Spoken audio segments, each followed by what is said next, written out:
Jimmy Akin's Mysterious World is brought to you by the Star Quest Production Network and is made possible by our many generous patrons. If you'd like to support the podcast, please visit sqpn.com/give.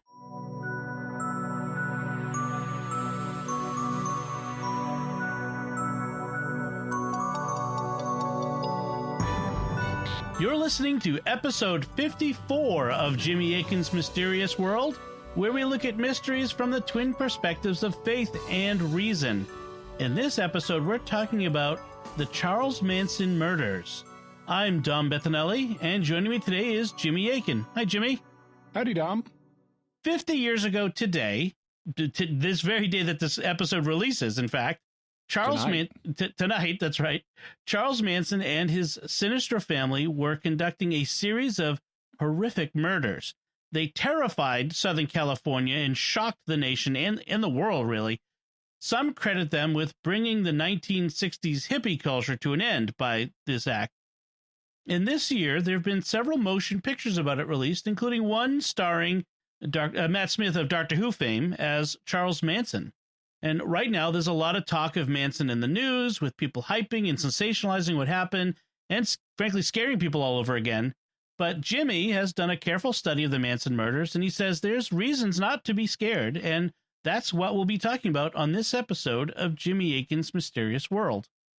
Now, Jimmy, I understand we want to begin with several reassurances for the listeners. What are those? Yeah. Well, so first of all, as always, when we do a true crime episode, we're not going to be dwelling on gory, sensationalistic details. We're going to be keeping it clinical. So if you have a squeamish stomach, you don't have to worry. We're not going to be going into all the really disturbing stuff. We will keep it as kind of bird's eye view. Also, as I said, there are reasons why we don't need to be as afraid of this as you might think. I've read a number of books and watched a number, and I've studied this going back several years. I've read a number of books, watched a number of documentaries about the Manson family. And when I first did that, I said to myself, I could really scare myself here. But as I started reading the first book on the subject that I did read, Helter, Skelter by Vincent Bugliosi, I concluded that as bad as the family's actions were, there were some things that were actually reassuring. There are reasons this does not happen all the time. And there are reasons why it happened when it did. It was due to a specific and highly unusual set of coincidences, which is why we don't hear about stuff like this happening all the time. And we'll talk about those as we proceed. Also, it became very obvious to me that these people were always going to get caught. They were never going to get away with this. They were never going to be able to continue their murder spree indefinitely. This kind of evil is sharply self-limiting, and that helps keep us safe. So we'll also talk about that as we proceed. Now, we always mention it when you've had a previous connection to a story. Is there a personal connection in this case? Yeah, when I first moved to California, I went up to Los Angeles for the first time, and this was back in the 1990s, and a friend of mine was showing me around. It was really neat to see places I'd heard about all my life, but had never seen, like Sunset Strip and things like that, Hollywood and Vine, and he happened to know where the Tate house was. The house isn't there anymore, but it was at the time I made my first visit to L.A. It's kind of remote. It's up this back street up on the side of a mountain, and we went there and visited it briefly. We didn't get close to it because it's behind a gate and stuff, but we did go up there and see it, and even just being there was really creepy. And then, as I indicated, I've studied this subject for some time. I've read a number of books, including books by members of the Manson family, both the killers and the people who refused to kill, that they wrote later on, talking about what it was like at the time. So let's start at the beginning. Who was Charles Manson? He was born in 1934 in Cincinnati, Ohio, and he died in 2017, 2 years ago, in Bakersfield, California, at the age of 83. He was in the Bakersfield prison at the time. Manson's mother was 16 at the time of his birth, and he never knew his father. In fact, his original name on his birth certificate was listed as No Name Maddox. after his mother's maiden name. She then married a man named William Eugene Manson, but they divorced when Manson was 2, but that's how he got the name Manson. His mother was arrested for stealing and sent to prison when he was 4. He was then raised by an aunt, but his mother got custody once she was paroled. Manson was regularly truant from school and began stealing from stores. He was sent to the Catholic Gibbolt School for Boys in Terre Haute, Indiana. He himself was not Catholic, but he was sent to this boys' school. He then ran away and committed burglaries to support himself, and he was then caught again and sent to Father Flanagan's Boys Town in Omaha. Oh, wow. He had many encounters with the law and was placed in prison in 1951 when he was 16. So he's no longer in the juvenile system. He was now in adult prison. He was occasionally out of prison, but he spent most of his time behind bars until 1967. When he was released, he had spent more than half of his life, he was 32, more than half of his life was behind bars. He was in jail. In fact, he had become so acclimatized to prison that he asked to stay. But his term was up, so they kicked him out and put him out on the street. It was the summer of 1967, also known as the Summer of Love. And Manson was right there in San Francisco, which was the epicenter of the Summer of Love. He began gathering a group of mostly female followers around him, who eventually became known as the Manson family. They then moved on from San Francisco. They got a bus, and they moved around and eventually settled in Los Angeles, where they became part of the Los Angeles scene. Got to know a bunch of celebrities. Grandpa Munster, Al Lewis, had Manson babysit his children a couple of times. Oh, wow. So it's a little ghoulish, but it fits with the Grandpa Munster thing, I guess. Hollywood is so weird. Manson also got to know Dennis Wilson of the Beach Boys, and for a time, he and the family moved in to Wilson's mansion on Sunset Boulevard and took it over. The Beach Boys also recorded a version of one of Manson's songs. Manson had called it Cease to Exist, but the Beach Boys thought that was a little dark, so instead they retitled it Never Learn Not to Love, which is a little more positive than Cease to Exist, and it's on their 2020 album, if you want to hear it. Dennis Wilson also introduced Manson to Terry Melcher. So Terry Melcher is apparently an important figure in this whole story. Who is Terry Melcher? So he was a record producer, and that's why Manson wanted to meet him, because Manson wanted to make records. Melcher is also known as Doris Day's son. So he has, kind of comes from Hollywood royalty, but he was producing records. He was basically scouting acts and then producing the records that they would produce. For example, he was producing the Byrds at the time. So like if you've heard, turn, turn, turn, based on Ecclesiastes 3, to everything, turn, turn, turn, there is a season, turn, turn, turn. That's like Terry Melcher produced. Okay. He also at the time was living with the actress Candice Bergen of Murphy Brown fame. So they were boyfriend and girlfriend at the time, and the place they were living was a rental house at 10,050 Cielo Drive in Benedict Canyon, which is in Beverly Crest, north of Beverly Hills. This house was owned by another entertainment industry figure named Rudy Altobelli. There are a couple of houses on the property. There was a big house, which is what Melcher and Bergen were living in. And then there's kind of in the back, there's like a caretaker house, which Rudy Altobelli was living in. But then when he would go on trips, he would have someone else be the caretaker for him, and he would rent out the big house. And so there are kind of different people coming and going on this property at 10,050. Manson wanted Melcher to sign a record deal with him so he could publish his music. But after Manson auditioned, Melcher really wasn't interested. Manson's music, if you've ever heard it, it's like, okay, he knows how to play some chords, but he's not the Beatles. Right. And even frankly, the Beatles aren't always the Beatles. So he's kind of not completely untalented, but no great shakes either. And the fact that Melcher was not interested in recording Manson just enraged Manson. So now, how did Manson present himself to the family, as he called it? basically as a kind of philosopher, guru, musician, which was not unusual for the time. The family, like other communes and similar groups, was into lots of sex, drugs, and rock and roll. Manson had a kind of ecological philosophy, which also wasn't unusual for the time, or now for that matter. And he called his philosophy Atwa, which stands for air, trees, water, animals. So those were things that he put a lot of value on. He didn't like people harming air, trees, water, and animals. He would even berate family members for stepping on bugs and stuff like that. Okay. He was unusual in several respects, though, that, he was different than other 1960s California gurus.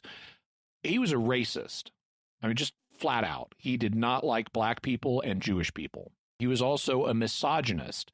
In his view, the only purpose for women is to have babies and serve men. He also was open to committing crimes to support his parasitic lifestyle. These could include petty crimes like stealing credit cards, also bigger things like stealing cars. And then they would do these things called creepy crawls, where Manson would have family members break into other people's houses in the dead of night when they were there and sneak through the house and move things around, but not really take anything of value. And so they would do these creepy crawls on houses. I wonder where they got the name for that. I know when I was a kid, I had a toy called the Creepy Crawler Thing Maker. You could use this plastic goop in these metal molds that would then make your own little plastic toys, rubbery toys. And I don't know if they got the name creepy crawling from that, or if both the Creepy Crawler Thing Maker and their creepy crawling had a common source. But they also would do things like do garbage runs, what they called garbage runs, to get food. So they would go to the garbage dumpsters behind supermarkets and get food out of them. And that was how they got their food to eat. They didn't pay for it. The girls would be sent out to do this. And once they used Dennis Wilson's Rolls Royce to do a garbage run. According to Susan Atkins, who is one of the key players in this story, the only thing the family ever paid for in this period was drugs. Everything else was free. They got free medical care at clinics, they got housing paid for because they were mooching off of Dennis Wilson and others. They got their food out of the garbage. They, had all this communal pile of clothing they would use. And so the only thing they really paid for was drugs until the end, when they started stockpiling weapons in addition to drugs. Manson also, he was open, unlike other gurus, even though he had a kind of quasi-pacifistic philosophy, at least when it came to animals. He was open to violence when it came to humans, and so he was into collecting guns and knives. And he claimed the Beatles were sending him messages through their music. This is a classic symptom of psychosis. It's called delusion of reference, where you think like you're listening to the radio or a record or the TV, and you think someone is sending you secret messages. That is a classic symptom of psychosis. So Manson showing symptoms of that. He also thinks the book of Revelation is related to him, that he's in the book of Revelation. And this is another classic symptom of psychosis, delusion of grandeur.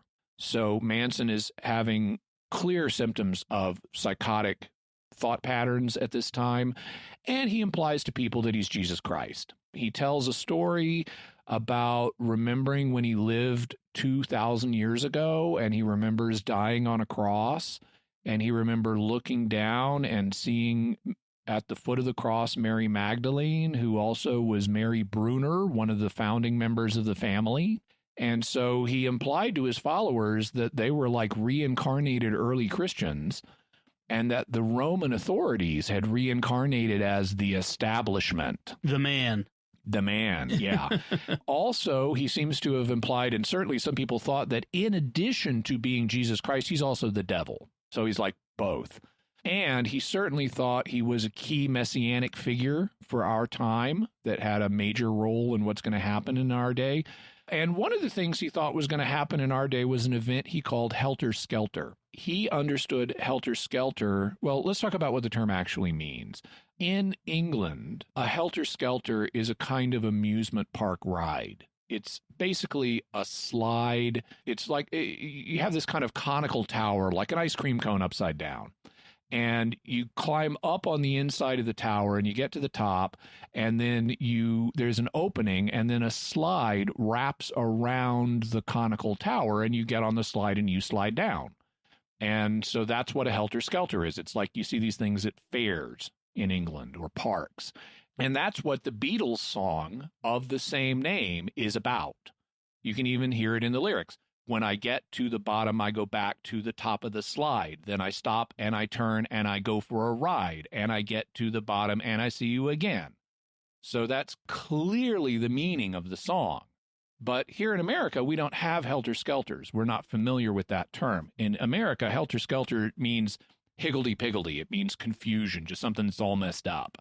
And so since Manson was psychotically thinking the Beatles were sending him prophetic messages through their music, when he heard the song Helter Skelter, he said, it's a coming race war. Now, this is 1969, and it's 4 years after the Watts riots of 1965. So Watts is an area in the LA area, and there had been big race riots there 4 years earlier. There were a lot of racial tensions in the 1960s, and so that's kind of feeding what Manson's thought process is. And he thinks, okay, there's going to be this big war between the races, and the white race is going to be destroyed. Black people, even though they're a minority in America, are going to kill all the white people. And if I'm not mistaken, I believe he also thought there would be like civil war between whites that would also kill a bunch of white people.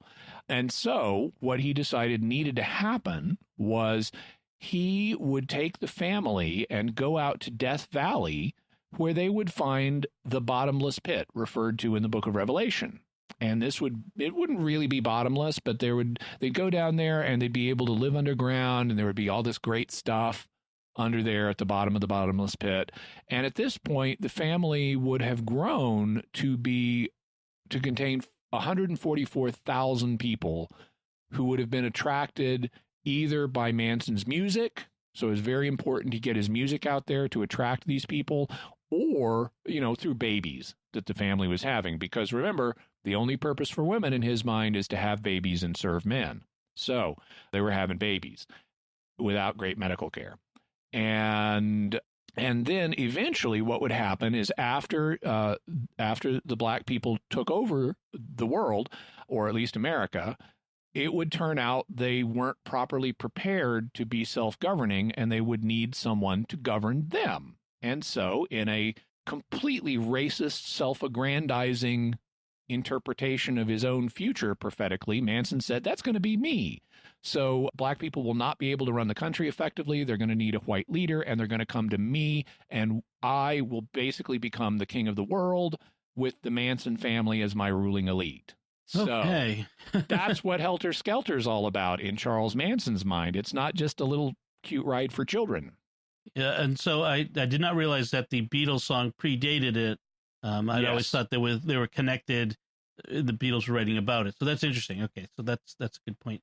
So as far as we know, what's the first attempted murder that Manson was involved in? The victim was a man named Bernard Crowe. He also had a nickname he's often referred to.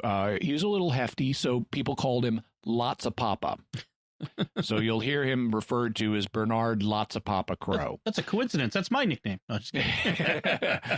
He was an African-American individual and a drug dealer. On July 1st of 1969, one of the Manson family members named Charles Watson. So this is not Charles Manson. This is Charles Watson. His nickname in the family was Tex, although he doesn't like to be called that because today it reminds him of his time in the family. Today he wants to be called Charles. In any event, Tex Watson was involved in a drug deal with Bernard Crowe, and he scammed him out of a bunch of marijuana. This is what's known as a drug burn. If you ever read Helter Skelter or other books from this period, you're going to run into the phrase drug burn a lot. And it apparently was common enough at the time, nobody ever bothers to explain it. But what a drug burn is where you have a drug deal and one party, either the party with the drugs or the party with the money, cheats the other and thus burns them. So after Tex has taken the marijuana and not delivered the money, Lots of Papa calls Spawn Movie Ranch, which is where the Manson family was staying at the time. Is this rundown old ranch where they filmed movies, occasional episodes of Bonanza. People would come horseback riding on the weekends there, stuff like that. And the owner of the ranch, George Spawn, was letting the Manson family stay there. So Lots of Papa calls the ranch and asks for Charles, meaning, apparently, Charles Watson. But instead, Charles Manson gets on the phone. And so this is kind of the first bit of a comedy of errors, because Lots of Papa tells Manson if he's not paid for the drugs, then he and his group are going to come out to Spawn Ranch and wipe everybody out. Manson reportedly understood Lots of Papa to be a Black Panther. If you're not familiar with them, the Black Panthers were a African-American rights group that were quite militant back in the 1960s. So they believed in not pacifism, but actively defending Black interests. And Manson, needless to say, was a little bit scared at the thought of a Black Panther coming out to the ranch with his Black Panther buddies and killing everybody. So he decided to take matters into his own hands. He arranged a meeting with Lots of Papa, and he took along a family member named Thomas Wallerman, or TJ. And he said, here's what we're going to do in this meeting. I've got a gun stuck in the back of my waist. It's at the bottom of my back, is stuck in my, my pants were being held up by my belt, but the handle's sticking out. I'm going to have my face to Crow so he can't see that I've got a gun. And when I say so, you, TJ, take the gun and shoot Crow. So they're going to kill Bernard Crow before he can get the Black Panthers sicked on the Manson family. That's the plan. Notice, Manson doesn't want to just grab the gun himself and use it. He orders TJ to do that. But when the moment comes, TJ balks. He won't use the gun. So Manson grabs it and shoots Lots of Papa. And he thinks he's killed him. So they leave. Well, it turns out Lots of Papa is not dead. He gets to the hospital, he gets medical care, and he later testified at Manson's trial. And Manson did not know he was alive until he saw him at the trial. And it's like, I thought I killed you. Surprise. Yeah. So that's the first one. All right. And that was July 1st, 1969. And so we need to move ahead a little bit. When was the next act of violence the family was involved in? It was a little more than 3 weeks later, around July 26th. So later that month, the victim this time was a man named Gary Hinman. Hinman was a music teacher and a PhD student in political science at UCLA. He also reportedly had communist views, which was not surprising for the time. He also supposedly was a pacifist and practiced transcendental meditation, which also was not surprising for the time. And he also reportedly was a drug dealer, which was not surprising for the time. According to the standard account, Manson sent one of the family members named Bobby Beausoleil, along with two women, Mary Bruner, she was the first member of the family, and Susan Atkins, who's going to be very important. He sent these three people, Beausoleil, Bruner, and Atkins, over to Hinman's house. The purpose was to get money that Manson claimed Hinman owed him. Hinman denied having any money, but under duress, he did sign over the pink slips of two cars that he owned. So Beausoleil now had the pink slips. A fight ensued, and Manson's face and ear were slashed with a bayonet. Hinman's face. I'm sorry. Okay. Yep. Yeah. Hinman's face and ear were slashed. possibly by Manson himself. I mean, that's what Susan Atkins says, is Manson was the one who did it. And then they sewed up, since they didn't have good medical supplies there, they sewed up the gash with dental floss. After a couple of days of being held captive in his own house, Beausoleil called Manson by phone and said, look, Hinman's going to go to the police. If we let him go, he's got this horrible scar now. I mean, it's not even healed yet. He's got this gash. His ear's been slashed. His face has been slashed. He's going to go to the police if we let him go. And so Manson ordered Beausoleil to kill Hinman, which he did. On the wall, they then wrote "Political Piggy." Political because he was a political science major or student. He was a PhD student in political science. And Piggy because they, I guess, viewed him as part of the establishment or something, or at least wanted to portray him that way. And they also made so in addition to writing "Political Piggy" in blood, they also used blood to make a panther paw print. So this is an obvious attempt to frame the Black Panthers for the murder of this political science student. Then, on August 6th, Beausoleil was driving around one of the cars that Hinman had signed over the pink slips for, and he got arrested. And the cops searched the car, and they found the murder weapon, a bloody knife, in the car. So, not a criminal genius here. Yeah. Pro tip, if you commit a murder with a knife, don't drive around with it in your car that you have just gotten the pink slip from your victim from, and don't let it be bloody. Right. So Beausoleil goes to jail at this point. Now, I should point out, Beausoleil has a different account of why all this happened. He gave an interview a number of years ago. He said Manson was actually not involved in this.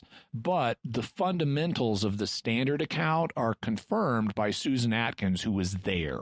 And so we won't go into the details of Beausoleil's account, but we will have a link to it.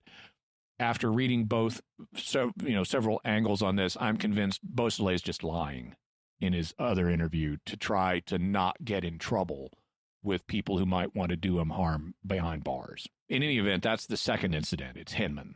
All right. Gary Hinman was killed around July 26th, and Bobby Beausoleil was arrested less than 2 weeks later on August 6th. What was the next act of violence?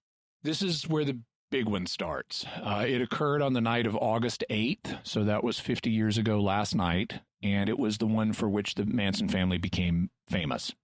That night, Manson ordered Tex Watson and several of the women, including Susan Atkins, to go to Terry Melcher's former residence at 10,050 Cielo Drive and kill everyone there. Charlie had recently been to the property looking for Melcher, but Melcher had moved, and the owner, Rudy Altobelli, wouldn't tell him where Melcher had gone. He said he didn't know. He really did. It was in Malibu.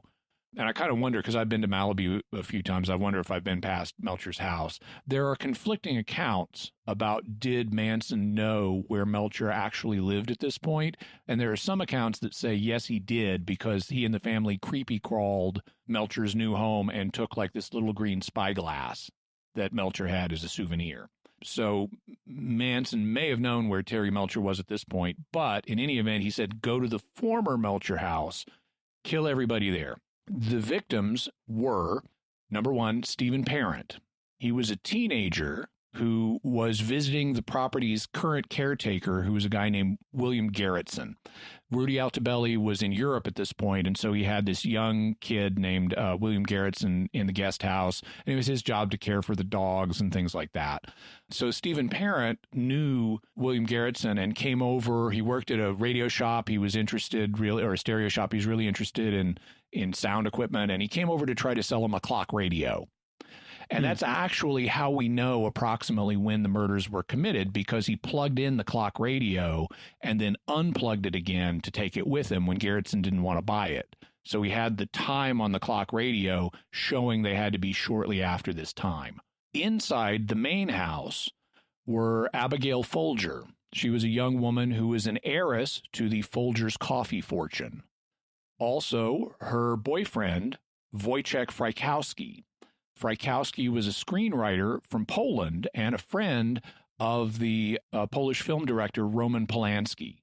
Roman Polanski was the current renter of the main house, but he was in Europe filming a movie. Also in the house visiting that night was Jay Sebring. Jay Sebring was a men's hairdresser. He actually helped popularize men's hairdressing, and he was the former boyfriend of Roman Polanski's wife, Sharon Tate. So he was over visiting her and the others that night. Incidentally, Jay Sebring made such a splash in the Hollywood scene. He and he's actually in an episode of the 1960s Batman series, where you have these two young guys who are all distraught because they've been in a crime and their hair's messed up. So they get taken to the Ocean Bring hair salon, where they are cared for by the actual Jay Sebring. In any event, so he's over that night. And then, of course, Polanski's wife, Sharon Tate, is there. She is an actress. She appears in Valley of the Dolls and The Fearless Vampire Killers and things like that. She never had not yet broken out. She had a number of minor roles. She's kind of starting to break out, but then she got pregnant.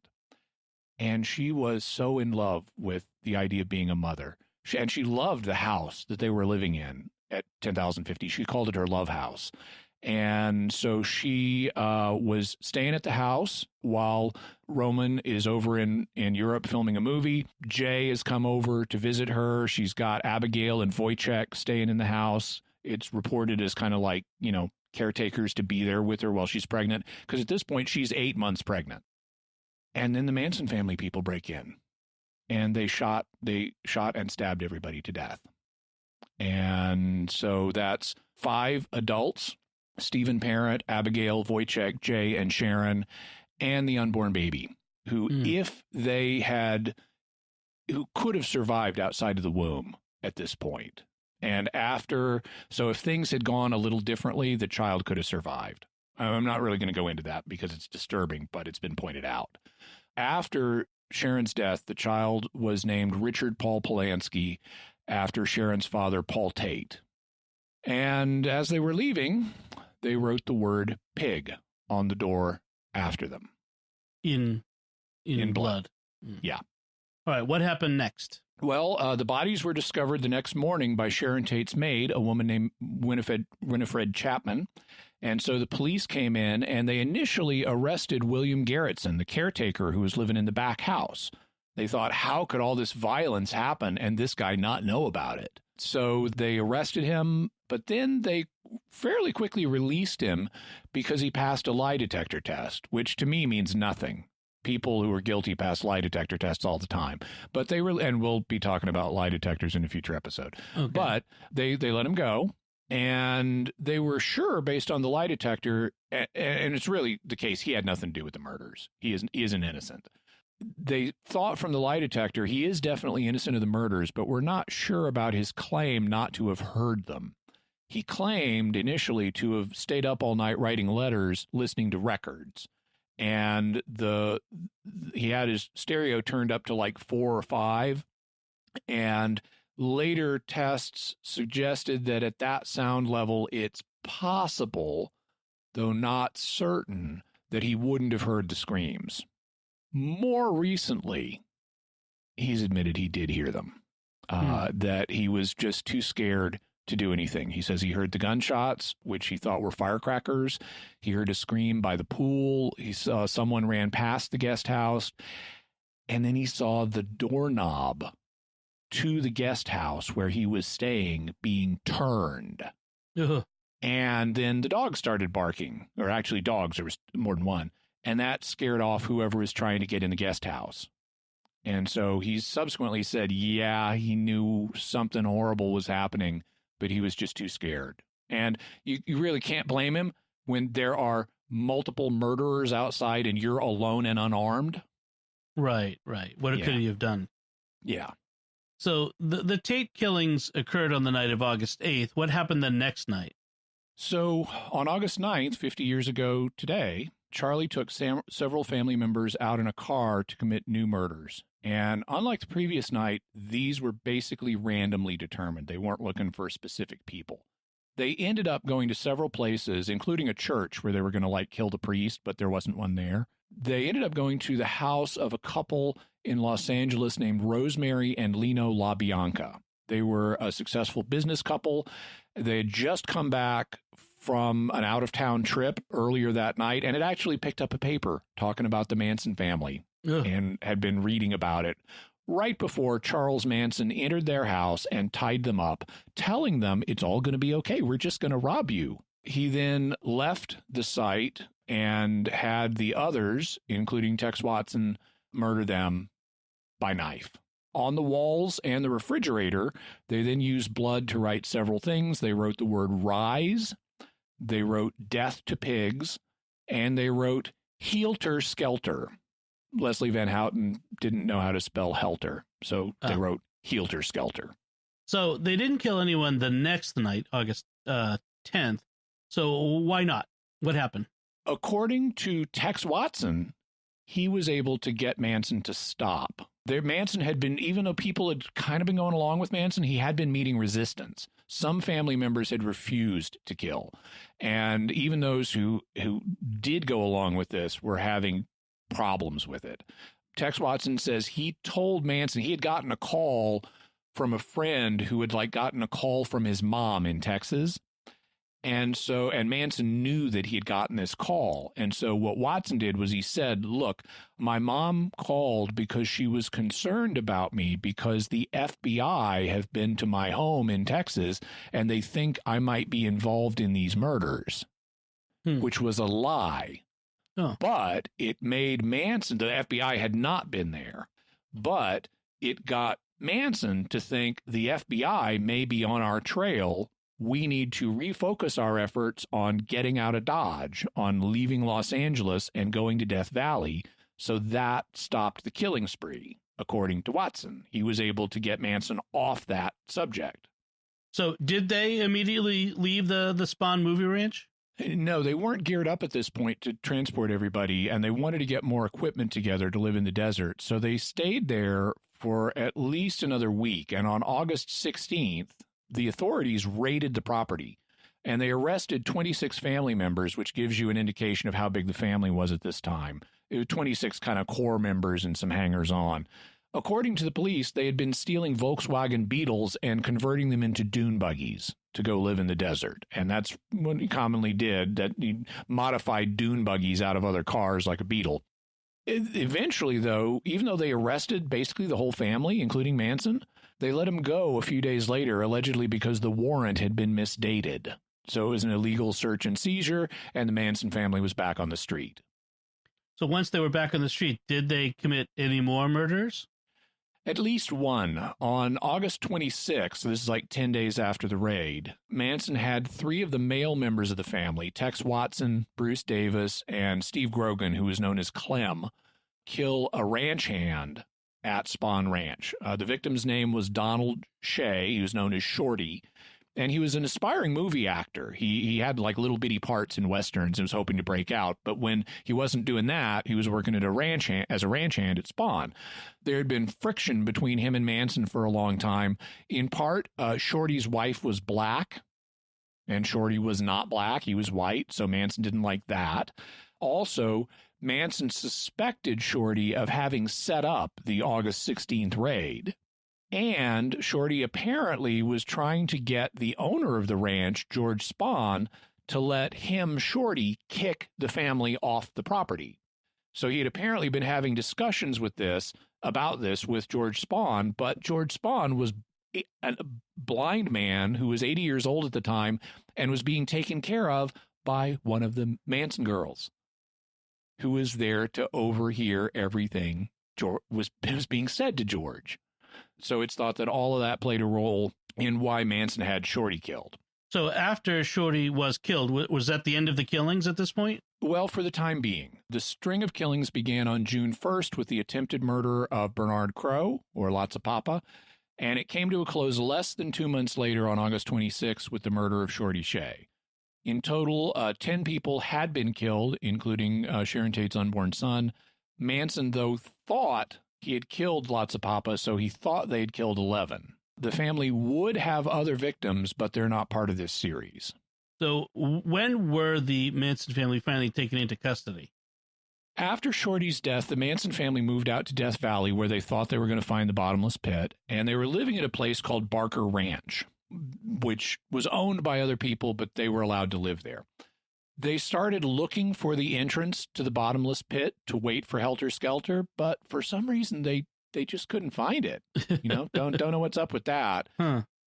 In any event, to fill time, they amused themselves by setting fire to a Michigan loader, a piece of earth-moving equipment. And that got the Inyo County Police on their trail.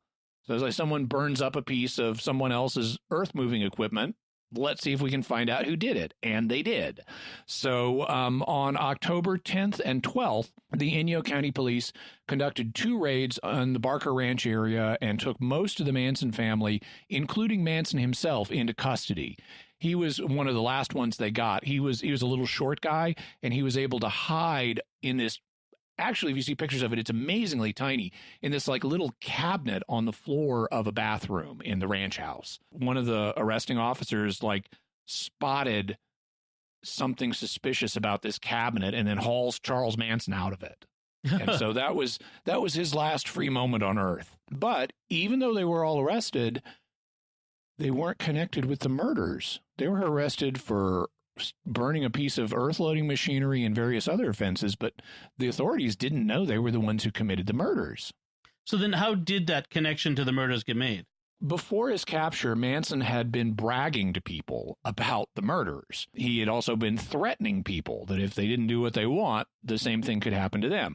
He grabbed one man by the hair and said, "Don't you know I'm the one who's doing all these killings?" So there were people out there who knew that Manson was claiming responsibility for these murders. Other family members, like Manson's former right-hand man, Paul Watkins, who is not the same person as Tex Watson. So these are two different guys. Paul Watkins had refused to participate in the murders and left the family. But he knew about them. So, Manson had asked him. He could tell murders were coming, and that's what prompted him to leave the family. So there were people who had these bits of information, and these witnesses started coming forward. The key breakthrough was when Susan Atkins got arrested. She had been there on both nights of the murders, and once she was arrested, she started spilling the beans to 2 of her bunkmates in prison. She was in the Sybil Brand Women's Correctional Facility, so these were all women prisoners. And she started telling them these crazy, wild stories about the killings. And they were so extreme that the bunkmates at first thought she's just making them up. She's just trying to sound tough. But eventually, they took her seriously enough. They started reporting what she said to the authorities. And that's when the light went on and the authorities realized what they had on their hands. They thus learned the identities of the killers, and they put out warrants for the ones they didn't yet have in their custody. These people had fled to other states, including Tex, who had gone back to Texas. And soon they were all locked up. So what happened when they were eventually put on trial? There were several trials, actually, and it's a fascinating set of stories. We may look at it in the future. The family engaged in a bunch of really amazing courtroom theatrics. They also did some stuff outside of court, like kill one of their own lawyers, a guy named Ronald Hughes, who mysteriously died on a camping trip. But it was the family that did it. At the main trial, Manson and 3 of the girls were being tried for the Tate-LaBianca murders, and it was the longest murder trial in American history. It went on for 9.5 months. That's how long the jury was sequestered and away from their families. Oh, wow. It also was the most expensive such trial. And in the end, the killers were all convicted and sentenced to death. But then, on February 18th, 1972, so this is like a couple years later, the California Supreme Court ruled the death penalty unconstitutional as cruel and unusual punishment under the state constitution, under the California Constitution. Consequently, their sentences were all reduced to life imprisonment with the possibility of parole after 7 years. And so the killers have all been up for parole repeatedly since then. Needless to say, victims' rights groups have been very vocal in opposing them ever being released. And so every time this comes up, you have a big stir about it. And so far, the only family member who has been released was Clem, Steve Grogan. He was released in 1985, and there were a couple of mitigating factors in his case. One, he has diminished mental capacity. And so because of that, he was never even sentenced to death. He was just sentenced to life imprisonment. He's slow, to put it in the vernacular.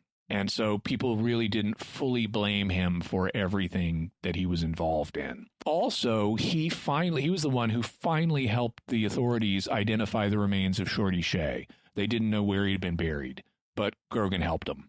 Other family members like Charles Manson himself and Susan Atkins died in prison, and they never saw, freedom again. And some, like Tex Watson, are currently serving their terms. In fact, Tex Watson is actually here in San Diego. He's in a prison here in San Diego County.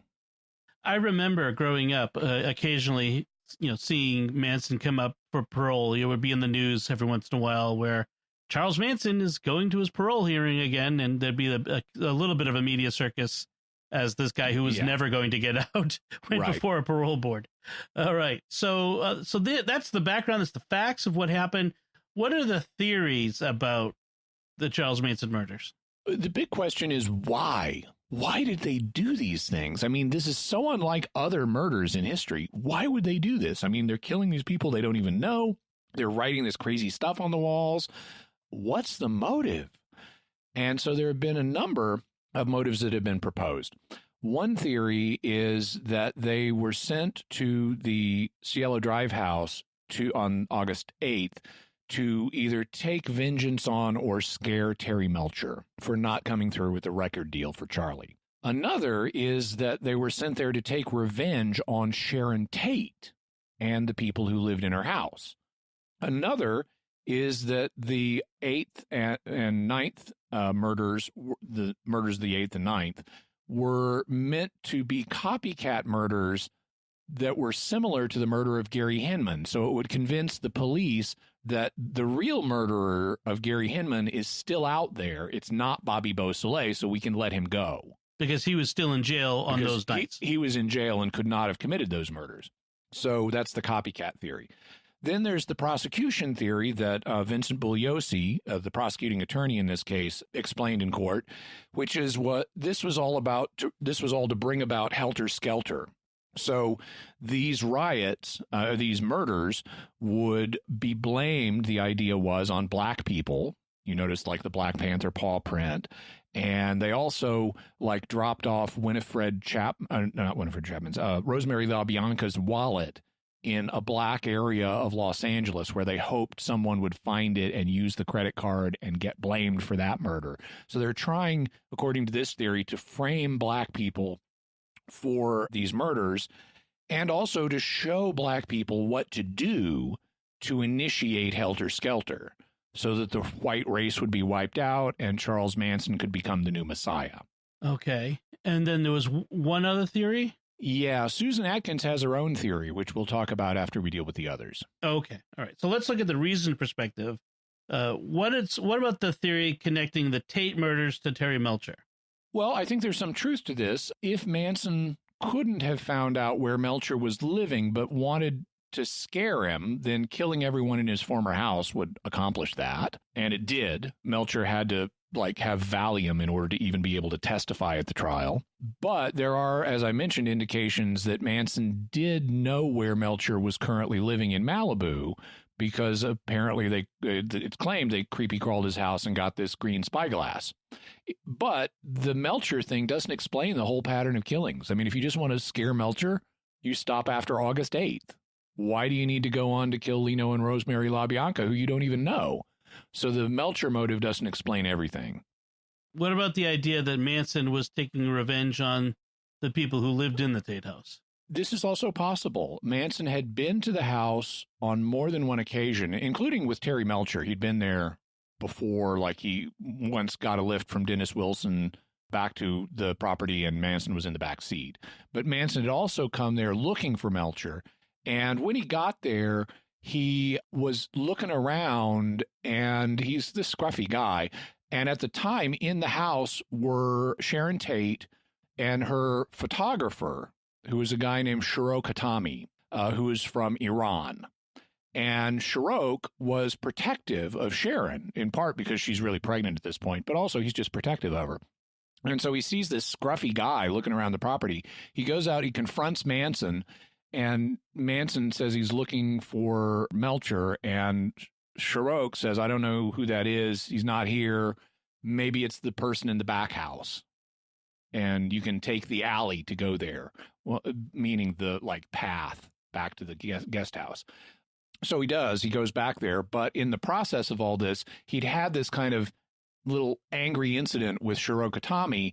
And in the course of that, Sharon Tate had come to the door to see what was going on. And so Manson had seen Sharon Tate and had this bad experience on her property. And maybe that's why he thought of that house that night. But even then, it doesn't explain the whole pattern of killings. If you want to get back at Sharon Tate and Shiro Katami, okay, go kill everybody there, but then you can stop. So what about the idea that the killings were to get Bobby Beausoleil out of jail? Again, there's some plausibility to this, and apparently Manson said something like this to some of the family members. Also, by writing similar things on the wall, it could suggest, political piggy, pigs, pig, things like that. It could suggest that these are all the same group of killers, and therefore Beausoleil wasn't the actual killer of Hinman. So it's possible, but the crimes really weren't similar much. I mean, they involved knives, and they also involved some variation of the word pig. But if you really wanted to make the authorities get the message, this is the same group of killers, you would put a paw print at all of the other ones, like the one at Hinman's, and you wouldn't write just death to pigs or just the word pig. You would say political piggy again. That kind of brings us to the Helter-Skelter motive. Yeah, so what was the idea about this idea that they were going to bring on this Helter-Skelter race war? This was considered really far out at the time. And even today, a lot of people have trouble believing this. You'll have a lot of people in the kind of community of people who study Manson who say they don't really buy the Helter-Skelter motive because it's so far out. I don't get that. I don't know if it's these people aren't religious or something, but there have been a lot of crazy religious ideas. And if someone's really convinced of something religiously, they're willing to die for it, and they may be willing to kill for it. So I find it bizarre, and I find it very unlikely that you'd get a collection of people who are doped out enough and crazy enough to do this. But once you've got a bunch of crazy doped out people together and you're pumping them full of all this religious nonsense, Manson was apparently sermonizing every night to these people. I don't have a problem believing that people could go believe in the Helter-Skelter motive. There's been enough crazy cults in the intervening 5 decades that we've seen, the Branch Davidians, the Guyana, all of these things that have happened since then. It makes it easier to believe that people would go along with these crazy ideas. Yeah. Now, and also Vincent Bugliosi, the prosecutor, documented all this really well at the trial. And multiple family members admit that Manson was talking about Helter-Skelter a lot, and that bringing it on was a key motive behind the murders. I think that the other motives, like the Melcher revenge motive or the Tate revenge motive or the get Bobby out of jail motive, those may have played a role. But according to a bunch of the key family members, Helter-Skelter was the main thing. They wanted to bring on the race war. So that's all the major motives. But you had mentioned there was a theory from Susan Atkins. What was that one? Yeah, so this is very interesting. Now, she doesn't claim Manson told her this. She deduced it in hindsight based on things she remembered seeing and hearing. She offers this theory in her book, The Myth of Helter-Skelter. Basically, what she says, it doesn't deal with the killer's motives, the people who actually committed the crimes. Instead, it deals with Charles Manson's motive for ordering the killings. So the killers thought, we're going to bring on Helter-Skelter and stuff like that. But she says that's not why Manson ordered the killing. Basically, she says Manson, she doesn't dispute that he talked about Helter Skelter and he told people we're going to bring it on. He also, she said we're going to get Bobby out of jail and we're going to scare Terry Melcher and we're going to do all this stuff. But she thinks that Helter Skelter was not what Manson was really after. And before I describe her theory, I kind of want to talk about a big question that I had when I read her book. Because in Helter Skelter, that's Vincent Bugliosi's book, she comes across as a total crazy person. I mean, of all the members of the family, it's like Susan Atkins comes across as the craziest based on what she told her prison bunkmates. And there's good reason to think that Bugliosi's account is pretty accurate.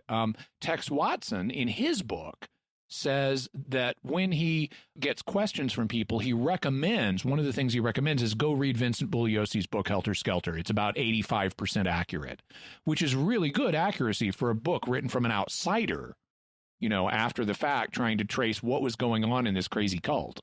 So Watson endorses Bugliosi's book, and so that gives his account credibility, which then makes me wonder, okay, Atkins told her bunkmates all this crazy stuff. What's her present mental balance going to be like? Could she ever really recover proper mental balance after getting off the drugs and having time to think? Or is she just permanently crazy? So I wanted to see, as I read her book, I wanted to see if she would address the things she said to her bunkmates and if she would have a good explanation for them. The really wild stuff. If she doesn't address it, or if it isn't a convincing explanation, then I'd say I don't think I can trust her judgment now in what she's saying. But if she says, yes, I did say those things, and here's why, and it's a good reason, then, okay, I can give more credence to what she's telling me now. And in fact, she did address the subject of her bunkmates, and I thought her explanation was actually reasonable. It's at least certainly within the realm of possibility. I didn't find it implausible. She said that as an ex-con, because remember, Charlie had spent more than half of his life in prison, as an ex-con, Charlie was always telling the family members about what it's like in prison, which is not surprising since they were always in and out of jail because of the petty crimes they committed to support their parasitic lifestyle. And one of the things Charlie stressed to them is when you're in prison, you've got to stake out your turf. You've got to make other people think you're tough so they won't mess with you. So when you're in prison, make up and exaggerate stories about yourself to tell other people, don't mess with me. And so as a young woman, she's, I think, like 19 or 20 at the time, Susan Atkins finds herself in jail with these two bunkmates who she thinks are coming on to her, and she wants to scare them off. So the only story she knows is what's recently happened, and she decides to start telling them about it and jacking it up to make it sound even way worse than it was, and talking about all kinds of crazy plans for the future to make herself sound big and tough so these other women will leave her alone. And in fact, as Bugliosi notes in his book, they initially thought she was just making this stuff up to make herself sound big. It's possible. I've heard that same thing, like that cons give that advice, make them think you're crazy or tough and they'll leave you alone. Yeah. Okay. So then let's get back to her theory. What did she think Manson's motive was? She points out that Manson repeatedly took steps to distance himself from the killings. He ordered TJ to shoot Lotzapapa, and he only shot Lotzapapa himself when TJ refused to do so at the last moment. He had Bobby Beausoleil and some of the girls kill Hinman. He had Tex and some of the girls kill Sharon Tate and her guests. He had Tex Clem and some of the girls to kill Lino and Rosemary LaBianca, and he had Tex Clem and Bruce Davis kill Shorty Shea. He ordered all these killings, but he didn't commit any of them himself. It looks like he's trying to keep his hands clean, presumably so he could never be convicted of murder. Now, actually, you can be convicted of murder even if you don't pull the trigger. If you're ordering the hit, Manson wasn't a good lawyer, though. So, but apparently he's trying to protect himself from future murder charges by not ever technically committing a murder himself. But notice the incident that started the whole series, the shooting of Bernard Crowe. When that goes down, because TJ balks, Manson is the one who does use the gun, and so Manson's hands are dirty on the first crime. So he could, and he thinks he's killed lots of Papa, so he thinks I'm on the hook for murder with this one.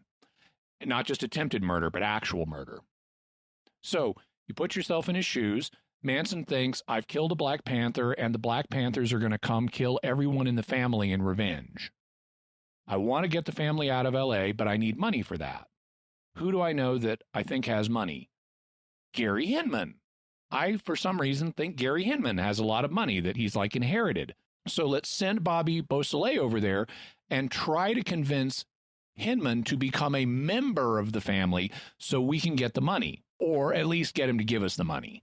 But Manson loses his temper in a confrontation with Hinman during his captivity and slashes Hinman's face and ear, guaranteeing Hinman's going to go to the cops after this. He thus orders Bobby to kill Hinman, eliminating Hinman and getting Bobby's hands dirty so that Bobby won't testify against Manson either about Lots of Papa or about Hinman, because Bobby's on the hook now too. They then put a panther paw print on the wall to try to get the cops to put the heat on the Panthers to distract the Panthers and keep them from killing the family. Then Bobby Beausoleil goes and gets himself arrested, but the police aren't connecting the Hinman murder to the Black Panthers, and Manson starts worrying that Beausoleil will make a deal with the cops and turn on Manson, telling the cops about his role in the Lots of Papa killing and also the Hinman murder. So he's worried Bobby's going to make a deal. That would send Manson back to prison, and it's now the 1960s, and the late 1960s, and prison has lots of Black Panthers in it. So he's a little hesitant to go there. So Manson, therefore, this is Atkins' theory, orders the Tate killings. He both tells people we're going to get Bobby out of jail, and he says we need to bring on Helter Skelter, not because he believes it, but because a really good LA race riot would take the heat off him and the family. If the cops are distracted with a race riot, they're not going to be looking at the family. He thus sends Tex and some of the girls there to get their hands dirty so they can't testify against him either. But the next day, nobody is connecting the Tate murders to the Hinman killing. So Manson gets Tex and Clem and some of the girls to go out and kill random people to get their hands dirty. They end up finding the LaBiancas, and Manson ties the LaBiancas up, but once again does not kill them himself. So he's still trying to keep his hands clean, get everyone else's hands dirty. At this point, Manson switches tactics, and they start getting ready to flee to the desert by stealing vehicles and converting them into dune buggies. That leads to the first arrest on August 16th. Atkins' theory, therefore, is that while Charlie told his followers a whole bunch of stuff to justify the killings, including getting Bobby free and Helter Skelter, his own motive, his real motive, was to save his own skin. He thought he had killed Lots of Papa, and the Black Panthers were going to kill him and the family. He thought other family members who knew about this might testify against them. So he wanted to get everybody's hands dirty and then get ready and leave Los Angeles. So according to Atkins' theory in hindsight, she put all this together later, she thought it was a series of bad decisions brought about by Manson's initial assault on Lots of Papa and subsequent paranoia. So Breaking Bad in a big way. This is just like, this is like what happened in the TV show Breaking Bad. That's right. Yeah. So that's a fascinating theory. So what do you think of this theory yourself? Well, it's hard to know because we're ultimately talking about what's going on in Manson's head. I don't think it's at all implausible that saving his skin had a role in it. I mean, I buy the idea he's trying to keep his hands clean. On this mistaken theory, he's not going to be able to be charged with murder. But my question is, did he really believe Helter Skelter? or was that just an act? And according to, and it's hard to know, you never, and without telepathy, we don't know, or, a lie detecting MRI machine, we don't know. Right. And he's dead. But according to other family members, including Paul Watkins, who refused to kill and left, and Tex Watson, who did kill but then repented, they both said in their books that no, Manson absolutely believed his Helter-Skelter stuff.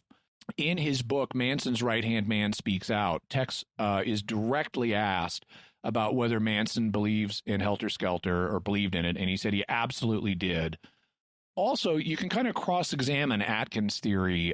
For example, if the real goal was to get Beausoleil out of jail, why didn't initially, before the whole cascade of mistakes, why didn't Manson give the killers more specific instructions, like write political piggy and put a panther paw print on the wall? Of course, you could say, well, he and they were all drug-addled and confused. So, there's a rejoinder to that. Right. All right. So that's the reason perspective. What can we say about this whole thing from the faith perspective? Obviously, all kinds of things the Manson family were up to are contrary to Christian morals. I mean, free love, getting blasted out of your mind all the time, stealing to support a parasitic lifestyle, murder, kind of a big one. All of those are against Christian morals. The fact that these are contrary to Christian morals reveals the first of two main problems with the Manson family from the faith perspective. The first is that the way you test new revelation, like what Charles Manson was claiming to give these people, is you always check it out against previous known revelation. So this is a test. You find it in Deuteronomy 13. If a prophet says something to you and produces a sign, but says, let's go after other gods, you don't listen to that prophet because he's contradicting prior revelation. You're only going to worship one God. Same way, you got your new Messiah. He says, oh, let's go kill people. Okay, thou shalt not kill.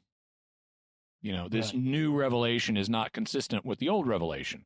And it applies, and this principle applies not only to the family's moral violations, but also to their theological conclusions based on Manson's reported new revelation, which contradicts previous Christian revelation. No, you are not reincarnated early Christians. The true fate of mankind, according to the Bible, according to prior revelation, is resurrection, not reincarnation.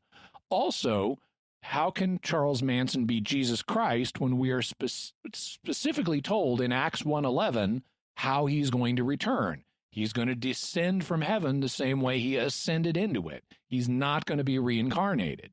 So if they'd listened to the prior revelation, they wouldn't have fallen for Manson's lies. Okay, so if ignoring prior revelation is one of their two key errors, what's the second error? Adopting an egocentric interpretation of Scripture. This is a danger for many interpreters, in particular with the book of Revelation.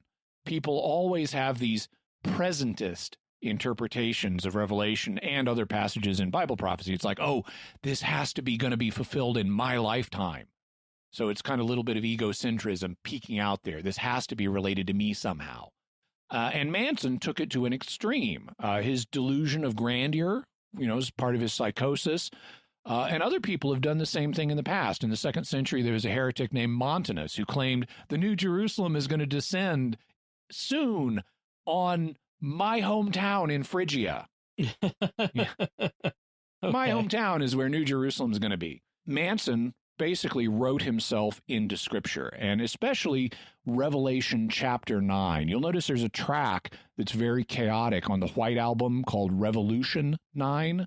Well, Manson linked that to some of the calamities in Revelation 9. So I'm going to read here from Revelation 9 in the King James Version, which was common at the time, and tell you how Manson interpreted it, or various bits of it. So this is how it goes. And the 5th angel, these are angels with trumpets, and the 5th angel sounded, and I saw a star fall from heaven unto the earth, and to him was given the key to the bottomless pit. So this is Manson himself. He's the one with the key to the bottomless pit in Death Valley. And he opened the bottomless pit, and there arose smoke out of the pit, as the smoke of a great furnace. And the sun and the air were darkened by reason of the smoke of the pit, and there came out of the smoke locusts upon the earth. Now, locusts are an insect that are a lot like, in Manson's mind, beetles. So these locusts that come out of the smoke from the bottomless pit in Death Valley are the beetles, the rock group. And unto them was given power, as the scorpions of the earth have power. And it was commanded them that they should not hurt the grass of the earth, neither any green thing, neither any tree. Okay, so there's Manson's Atwa philosophy. Air, trees, earth, water, or air, trees, water, animals, all of those need to be protected. So the angel beetles are not going to hurt them. But only those men who have not the seal of God on their foreheads. That's the 144,000 from Revelation 7, the family. So these angels can't hurt the animals, can't do the Atwa stuff, but you can kill the people as long as they're not members of the family. And so to them it was given that they should not kill them, but they should be tormented 5 months. And their torment was as the torment of a scorpion when he striketh a man. And in those days men shall seek death, and shall not find it, and shall desire to die, and death shall flee from them. And the shapes of the locust were like unto horses prepared for battle, which Charles Manson interprets as meaning dune buggies. Okay. Horses prepared for battle are dune buggies. And on their heads, as it were, crowns like gold, and their faces were as the faces of men. So the beetles were men. And they had hair like the hair of women. Oh, the beetles had long hair. They were men with long hair. And their teeth were as the teeth of lions. And they had breastplates, as it were the breastplates of iron. And the sound of their wings was as the sound of chariots of many horses running to battle. And they had tails like unto scorpions. And there were stings in their tails. And their power was to hurt men 5 months. And they had a king over them, which is the angel of the bottomless pit, whose name in the Hebrew tongue is Abaddon, but in the Greek tongue hath the name Apollyon, which means destroyer. And Manson says, that's me again. I'm the angel of the bottomless pit. One woe is past, and behold, there come 2 woes more hereafter. The 6th angel sounded, and I heard a voice from the 4 horns of the golden altar that was before God, saying to the 6th angel, which had the trumpet, loose the 4 angels which are bound in the river Euphrates. So that's the 4 beetles. And the 4 angels were loosed, and they were prepared for an hour and a day and a month and a year for to slay the 3rd part of mankind. That's the white race. 1/3 of mankind, one of the 3 races in Manson's mind. And the number of the army of the horsemen were 200,000. So that's 200 million. And he says, that's the motorcycle gangs. 200 million motorcyclists. And I heard the number of them. And thus I saw the horses in the vision, and them that sat on them having breastplates of fire, which he interprets as electric guitars that the Beatles had, and of jacinth and brimstone, and the heads of the horses were as the heads of lions, and out of their mouths issued fire and smoke and brimstone, which he interprets as the Beatles' powerful lyrics. So that's Revelation 9, according to Charles Manson. Now, it's perhaps the craziest version I've heard, but not by a lot. Yeah, so we see how he's got this egocentric presentist reading that lets him cherry pick the text for anything that vaguely sounds like something. I mean, electric guitars are not breastplates of fire. That's just not what they are. Also, notice the conflicts in how he interprets different symbols. Initially, he says the locusts are the beetles. And the text says the shape of the locusts is like a horse prepared for battle. But then that becomes dune buggies. So what are these? Are they the beetles, or are they dune buggies? Also, he says that the 200 million horsemen is not the 4 beetles. It's now motorcyclists, and an implausibly high number of them, because that was the population of the entire United States at the time. It was 208 million. And he says 200 million motorcyclists are here. Manson's interpretation obviously just has Nothing to do with the text exegetically. He's not exegeting the text. He's eisegeting the text. He's forcing material into it. And it's just his own ideas. And he's doing it higgledy-piggledy. He's not even using a consistent interpretation scheme. All right. So, Jimmy, what's your bottom line on the Manson family? My bottom line is the Manson family was a crazy, scary group that committed a bunch of senseless murders in a 2-month period in 1969. They had a variety of motives, in all probability, revenge on Terry Melcher and possibly on Sharon Tate, getting Bobby Beausoleil out of jail, and bringing on Helter Skelter. Susan Atkins' theory about Manson's personal motive may also have some merit. They were misled by ignoring prior revelation and by letting Manson cherry-pick the Book of Revelation and the lyrics of the Beatles to support his own egocentric delusions. But there's some good news here. First, there are reasons this kind of thing doesn't happen all the time. These people weren't doing it for the money. And Manson did not do his own killing. So he needed to find other people who were willing to do it and do it for free. He wasn't hiring hitmen. Manson thus needed a bunch of young, immature people that he could manipulate.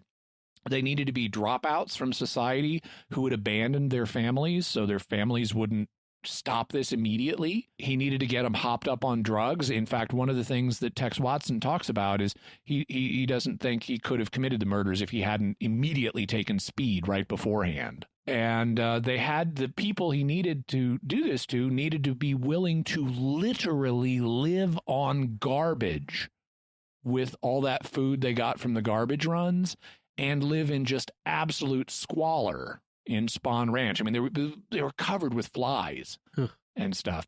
They also needed to have the capacity to murder within them. And that set of factors only comes together very rarely. The late 1960s is one time when it could happen. You know, you have a mass youth rebellion, everyone's taking drugs, they're getting away from their families, they're living in squalor. All that could happen, and they're following gurus. That's the ideal time for this to happen. And that's why it happened here and not other times. So unless you have a major youth rebellion, you don't have to worry about this kind of thing replicating very often. Also, this, as I mentioned, this kind of evil is sharply self-limiting. These people were always going to get caught. Manson was clearly a psychopath with psychotic delusions. He could not stop bragging about the killings and threatening other people. That just gets the knowledge out there. Susan Atkins repeatedly confessed to her bunkmates in prison, even though she embellished it. Once they got to Death Valley, first thing to do when you're hiding out, set fire to a piece of government property. Yeah, that's a good idea. And then the family members were just always in and out of jail because of their parasitic lifestyle that they were stealing to support. I mean, they steal people's credit cards and stuff. So these people were not master criminals. They were always going to get caught. But fortunately, we'll end on some good news. With the notable exception of Manson himself, the other family members who were involved in the killings, the ones who went to prison, later repented, all of them, and expressed regret, all but Manson. Many ex-family members, both those who did and didn't go to prison, became Christians, and apparently sincere ones. Tex Watson became a Christian. Susan Atkins became a Christian. I mean, born again, both of them. Sincere evangelicals. Dennis Rice, Diane Lake, Catherine Scher became Christians. And some, like Tex Watson and Dennis Rice, even became ministers and founded their own ministries, which have online components. You can go to their websites. And I've read, you know, anytime you have a prison conversion, you have to be a little careful of how calculated is this versus how sincere is this. And so I had that in my mind reading. I mean, even if it's kind of for convenience, the fact they came to Jesus in any form is a good thing. But in reading Tex Watson's book, he clearly has entered into the Christian thought process in a way I would not expect of a person who's just learning to mouth Christian lingo for convenience. It's like he's quoting church fathers that most people don't even know about and thinking through the implications of what they had to say. So I can't know for sure, but based on the evidence of his book, it looks to me like he's a sincere, repentant Christian, which is great. Doesn't mean I think he ought to be let out of jail, but I'm glad he's come to God and asked for forgiveness. That is awesome, and so did other members of the family. That's the most important thing. Yeah. So people want to get some more information on this. What are the further resources folks can look at? We'll have a link to Vincent Bugliosi's book, Helter, Skelter, which Tex Watson himself endorses, as I mentioned. We'll also have Susan Atkins' book, The Myth of Helter, Skelter, and Tex Watson's book, Manson's Right-Hand Man Speaks Out. We'll also have a link to Bobby Beausoleil's, his fairly recent interview. Warning, there's some crude language in it. We'll have an interview that recently came out with Manson's son. He has, I guess, a number of children, but one of them is named Michael Manson. He was an infant at the time of the murders. They called him Pooh Bear. And he's now grown up and has kind of been trying to come to terms with what happened. And so you can watch an interview with him. Alter will will have a link to the TV movie Helter Skelter that you can watch on Amazon, which is a pretty good dramatic reconstruction. It's kind of a docudrama.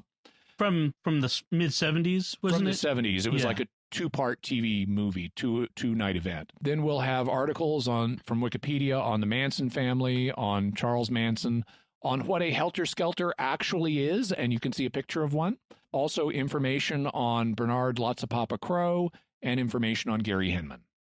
So we have mysterious feedback this time on our episode where we talked about the Kenneth Arnold UFO sighting a few weeks ago. We had an email from Thomas who writes, I'm a big fan of the show and I wanted to provide some feedback on the Kenneth Arnold episode. Great episode overall, but I found Jimmy's dismissal of the experimental aircraft hypothesis to be unconvincing. Just because the U.S. military denied any involvement with the craft that Arnold saw doesn't mean we should just take them at their word.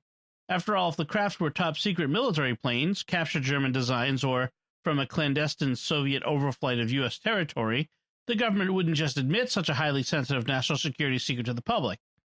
Even their denial to J. Edgar Hoover might be explainable.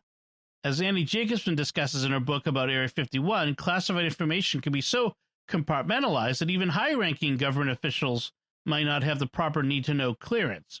While I'm open to the extraterrestrial hypothesis, I don't think the possibility of terrestrial aircraft using highly advanced or exotic technology can be casually discounted. I don't think it can either. I appreciate the positive feedback and the critical feedback. I'm quite aware that due to compartmentalization and things like that, one arm of the military doesn't know what the other arm of the military is doing. And we always have to take that into account, especially in UFO situations. But in this case, I would say that if Arnold's speed measurement of what he saw is accurate, it was way faster than any other manned flight at the time. And this kind of technology, we would expect to see it cropping up in later decades as it becomes declassified and becomes more something other people can duplicate. And we don't see that. We have seen other classified aircraft programs get declassified, like the Oxcart and the SR-71 that were developed at Area 51, also the stealth fighter and the stealth bomber. But we haven't seen things like what Arnold saw get declassified, and that seemed to also have this flashing effect that could light up his cabin all this distance away as part of their, seems like some kind of pulse drive they're using to move forward. We haven't seen anything like that declassified.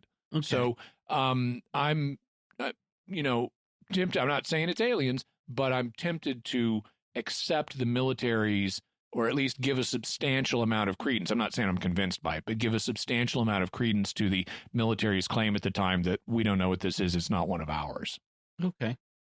Kathy S. on YouTube says, I really like the audio from the guy who saw the flying objects. He sounded like a serious man telling the truth, and it was just cool getting the flavor of the times, the smoking joke that Jimmy pointed out, for example.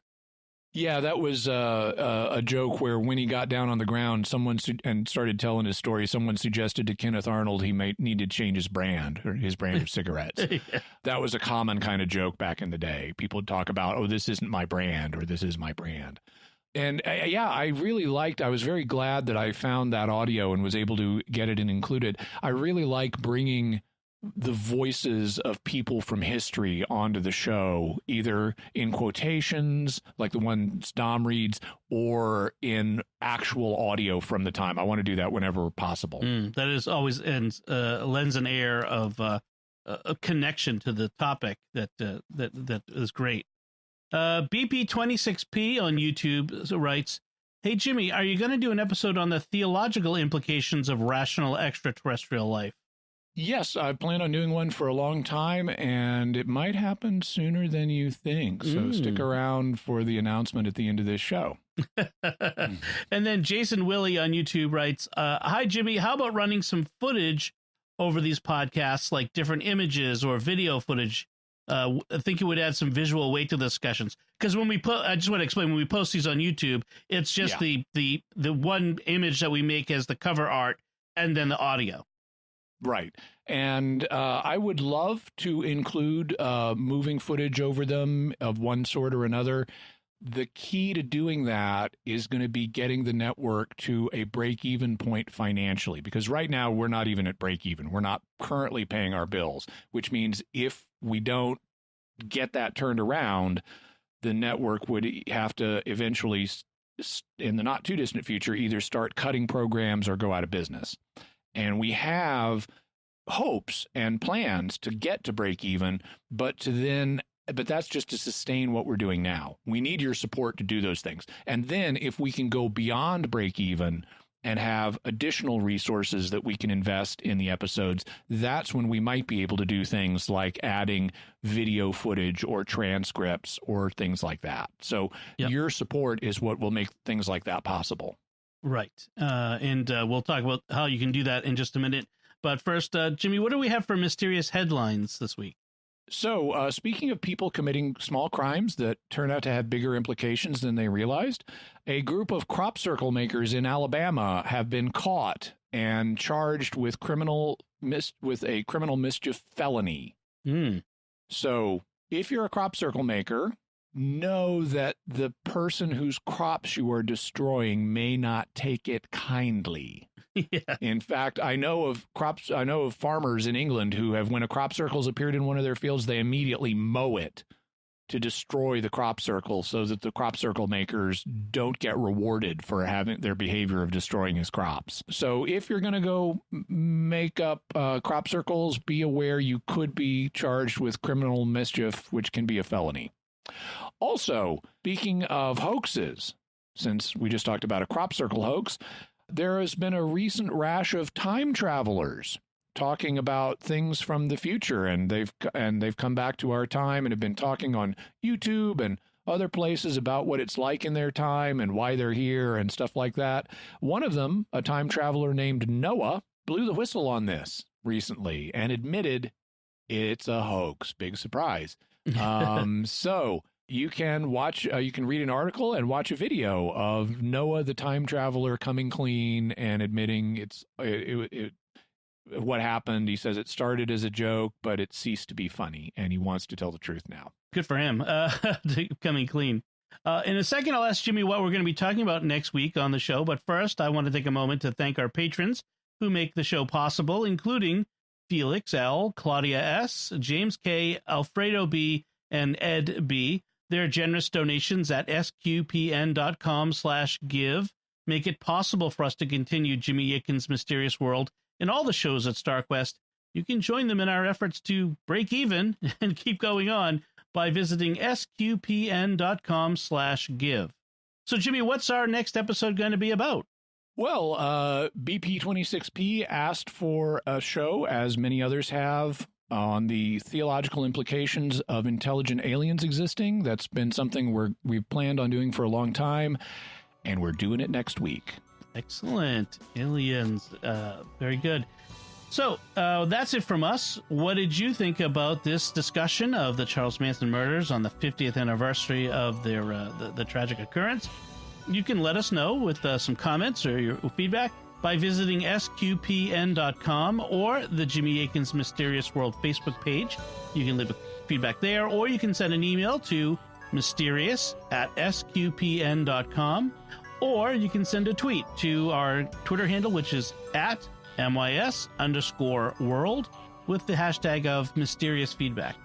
If you can, if you're listening to this in some way that's like, let's say someone sent you a file or shared a file with you, or you're listening on our website, be sure to subscribe to the show through Apple Podcasts or Google Play. You can subscribe in Stitcher, on TuneIn.